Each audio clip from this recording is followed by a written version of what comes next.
My name's George Wunderlich, and I'm the Executive Director here at the National Museum of Civil War Medicine in Frederick, Maryland. And I'd like to welcome you to our new YouTube channel and our first video. This series of videos that we're going to be putting out will be called The Truth About Civil War Medicine. Now, you have to ask yourself a couple questions. First of all, why are we doing this? Well, unfortunately, right here on YouTube and in a number of other sources, both published and unpublished, Civil War medicine gets a really bad rap. And unfortunately, much of the information that's out there simply isn't correct. So how are we going to fix this? Well, you may have looked around YouTube and seen some of our other longer commercial videos. And while they're nice, they're not very concise for this type of viewing. And a lot of scholarship has come down the pike since those were made that actually cause us to adjust some of our interpretation. Our method will be to use source documents like the book in front of me, the Medical and Surgical History of the War of the Rebellion. We'll be using medical journals of the 19th century, letters and reports from doctors and nurses and others involved in military medicine at the time. We're going to take all of this source document original information. We're going to put together a series of videos to break down some of the myths. And unfortunately, some of the myths are right here on YouTube. It's not hard to find people saying things like Civil War surgeons wore gloves, which surgical gloves hadn't been invented yet. Civil War surgeons washed out wounds with alcohol. We'll talk about that one later. Or my all-time favorite, there was no anesthesia during the Civil War. Unfortunately for the people who make those videos, well, there was, which was fortunate for the people who got the anesthesia, since you really don't want someone hacking off your arm or leg during an amputation without general anesthesia, so they had it. But how do we know they had it? Well, let's start with the book in front of me.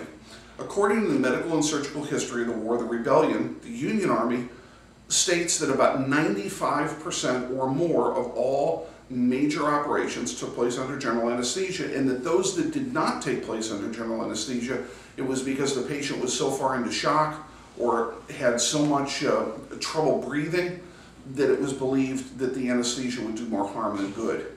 We can argue that point all we want, but the fact is anesthesia was common. And of course, then we always get the comment, well, but they didn't have it in the South.